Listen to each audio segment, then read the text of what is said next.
À Barcelone, en Espagne, un nouvel outil innovant a été développé pour aider les personnes qui souffrent d'allergies alimentaires. Des personnes comme Ivan, 11 ans, qui se rend à l'hôpital Saint-Jean-de-Deux pour sa visite hebdomadaire avec sa mère Nouria.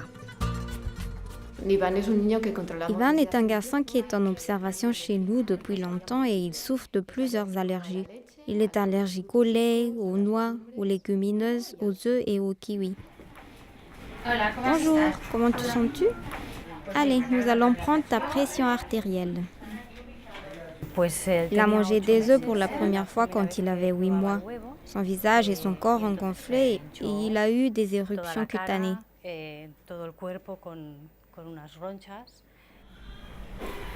Alors, comment te sens-tu? Ces jours-ci, je me sens très bien. Est-ce que c'est difficile pour ta maman de faire les courses? Oui.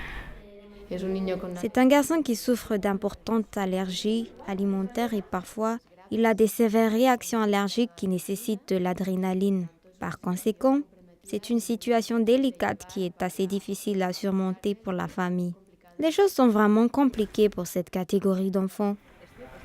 Une des plus grandes complications pour Nouria, c'est quand elle va faire ses courses et qu'elle cherche des aliments dont elle est sûre qu'Ivan peut manger sans danger. Nous faisons les courses toujours au même endroit à la recherche des mêmes produits. C'est très difficile avec l'étiquetage. Par exemple, j'apporte toujours et je dois toujours apporter une liste avec tous les aliments qui peuvent contenir de l'œuf ou l'un de ces additifs.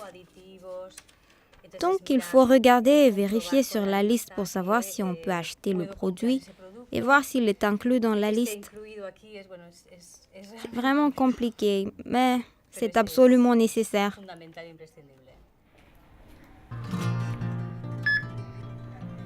Mais les choses changent pour Ivan. Désormais, une méthode personnalisée est mise à l'essai pour faire correspondre les produits avec les dossiers du patient. C'est une plateforme technologique qui a pour but de fournir des informations correctes en un laps de temps rapide sur les allergènes et la nutrition.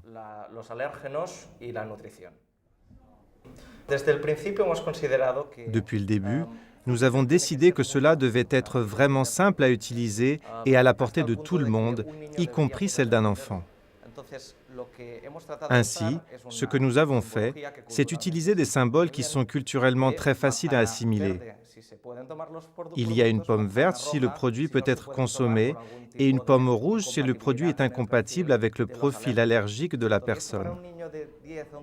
Et cela ouvre les portes d'un nouveau champ de possibilités, comme pour un enfant de 10 ou 11 ans qui peut aller dans un magasin de friandises et acheter ce qu'il sait être approprié pour lui avec ses pommes.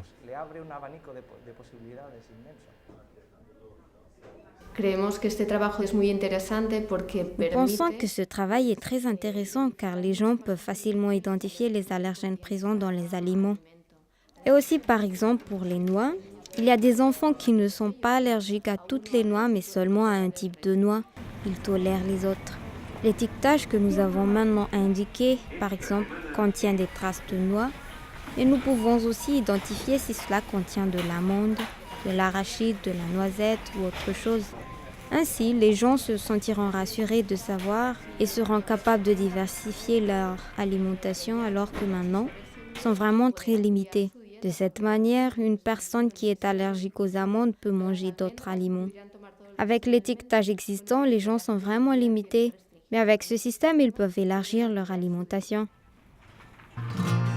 Ivan participe au test d'une nouvelle technologie qui fait correspondre son dossier de patient à des ingrédients sauvegardés électroniquement sur les étiquettes des aliments.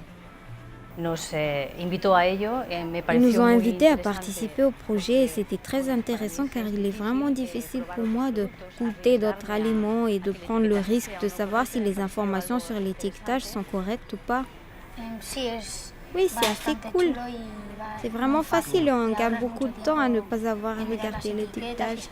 Et grâce à cette technologie, on peut l'examiner facilement et on a les réponses. Boum, et c'est tout. On peut l'examiner très facilement. Il me semble qu'il s'agit de simplifier les choses pour les personnes qui, comme nous, ont ce genre de problème. Le fondement sur lequel l'étiquetage des aliments a été développé est le Codex Alimentarius. Célébrant son 50e anniversaire en 2013, le Codex Alimentarius a été créé par l'Organisation des Nations Unies pour l'alimentation et l'agriculture, la FAO, et l'OMS, l'Organisation mondiale de la santé, avec pour but de protéger la santé des consommateurs et de garantir des pratiques commerciales loyales. Le Codex a fait un travail fantastique en garantissant la sécurité des aliments partout dans le monde. Nous pouvons aussi voir que dans un monde globalisé, l'avenir dépend de l'utilisation de la technologie d'information au service des populations pour garantir la sécurité des aliments. Le docteur Vicente Varela Calderón participe aussi à l'essai. Quand ils m'ont demandé de participer à ce projet, ce qui m'a le plus attiré est le fait que la thérapie commence au moment de l'achat, c'est-à-dire quand je décide d'acheter le produit. Le docteur Calderón est tout à fait conscient que les initiatives telles que la plateforme d'information doivent une fière chandelle au Codex Alimentarius. Le Codex Alimentarius est la véritable plateforme qui, pendant toutes ces années, a influencé l'industrie agroalimentaire, suscité une prise de conscience politique et nous a amenés là où nous sommes actuellement. C'est-à-dire, auparavant, chacun ici faisait ce que bon lui semblait.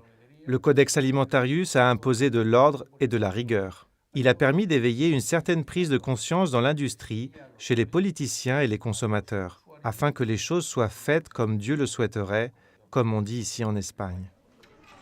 Entre-temps, les essais sur la plateforme d'information continuent pour donner espoir à ceux qui vivent aux dépens d'une allergie alimentaire. Je pense que c'est une très bonne idée et cela facilite vraiment notre tâche. Parce qu'en toute évidence, regarder la plateforme, voir si la couleur est verte ou rouge est formidable car cela vous donne une tranquillité d'esprit et un sentiment de sécurité.